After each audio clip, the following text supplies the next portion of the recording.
Olá pessoal, tudo bem? Marco Oliveira, da EF Brasília. Hoje eu estou trazendo um vídeo para vocês que nós vamos conversar um pouco sobre os indicadores de continuidade da conta de energia elétrica SEB. No caso, na minha região, que é aqui Brasília. Cada região vai ter as suas características e seus indicadores de continuidade. Bom, por definição, a qualidade dos serviços prestados pelas distribuidoras e concessionárias de energia é avaliado pelas interrupções de fornecimento de energia elétrica. Então, essa é a forma de avaliar para certificar a qualidade dos serviços que são disponibilizados aos consumidores. Então, nós iremos tratar nessa apresentação dos indicadores de continuidade individual, o DIC, o FIC, o DEMIC, e temos mais um indicador que eu não acrescentei aqui, mas a gente vai apresentar a seguir. Bom, por definição, o DIC é a duração de interrupção individual por unidade consumidora. É o intervalo de tempo que no período de apuração em cada unidade consumidora ocorreu uma descontinuidade da distribuição de energia, ou seja, houve uma queda da energia elétrica. Então, o DIC é um dos fatores. O FIC já é a frequência de interrupção individual também por unidade consumidora. É o número de interrupções ocorridas no período da apuração de cada unidade consumidora.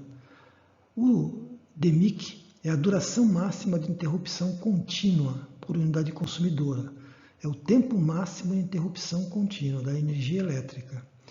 E, que eu não tinha citado, o DICRI é a duração da interrupção individual em dias críticos por unidade consumidora. Então, lá na ANEEL define quais são os dias, datas críticas para que não haja esse tipo de interrupção. Então, esses 4 fatores são os fatores que vão vir na nossa conta de energia elétrica e depois a seguir eu vou apresentar um pouquinho mais detalhado esses fatores e esses valores. Bom, os indicadores eles são classificados por estado, cidade, o ano que deseja verificar esses valores e o município, certo? Então, na apresentação da ANEEL, a gente tem aqui o DEC, que é a duração de equivalência da interrupção da unidade consumidora, e o FEC, que é a frequência de interrupção também da consumidora. Então, temos esses 2 itens. Eu peguei aqui uma tabela da ANEEL para a gente entender um pouquinho melhor sobre isso. Então, o DEC e o FEC, eu coloquei, eles estão aqui os valores limites. Peguei 2 regiões de Brasília, uma Asa Norte e outra Águas Claras. E vocês podem ver que os valores são diferentes segundo critérios adotados pela ANEEL.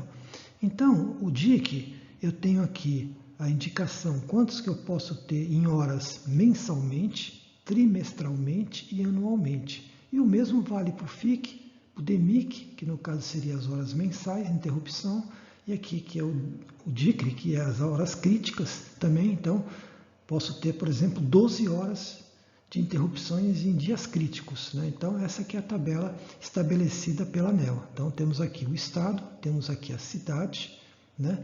O ano que a gente deseja verificar os valores e a região, que no caso aqui é a Asa Norte, como se fosse um bairro, né? Então, tem as 2 tabelinhas para a gente ter uma ideia. Agora eu peguei um exemplo de uma conta de energia para a gente até colocar a tabela da ANEEL confrontando com a conta que nós recebemos em casa.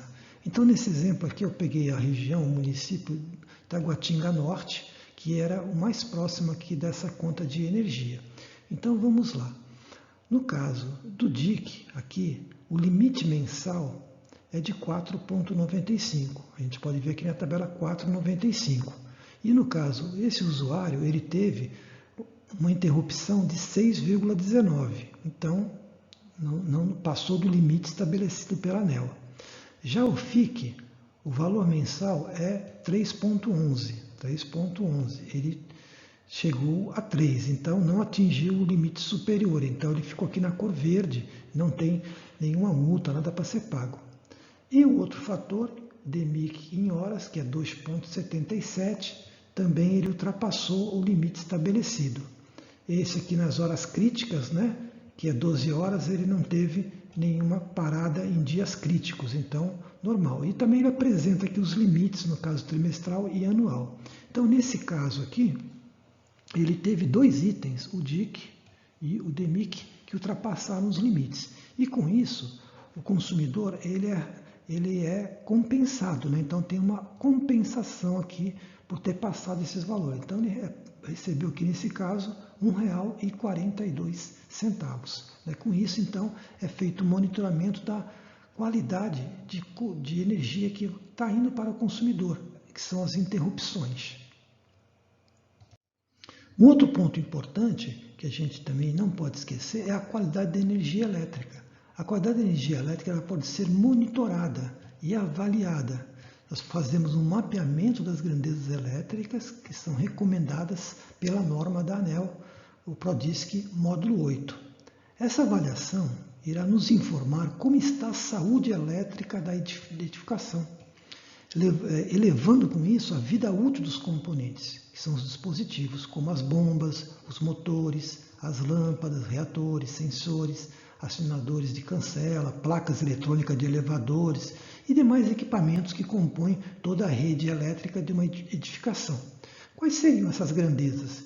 Então, a tensão regime permanente, que a gente comentou há pouco, os outros itens que não são monitorados pela conta de energia, fator de potência, harmônicas, desequilíbrio de tensão, flutuação de tensão, variação de curta duração, variação da frequência, ou seja, todas essas grandezas elas podem ser mapeadas e monitoradas por um analisador de energia, que é esse equipamento.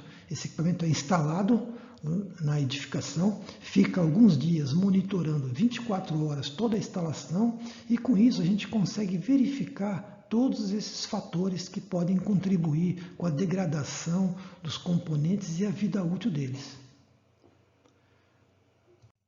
Bom, esse é mais um serviço que a IEP Brasília presta. Nós temos um analisador que foi apresentado para vocês e quem necessitar desse serviço nós estamos à disposição.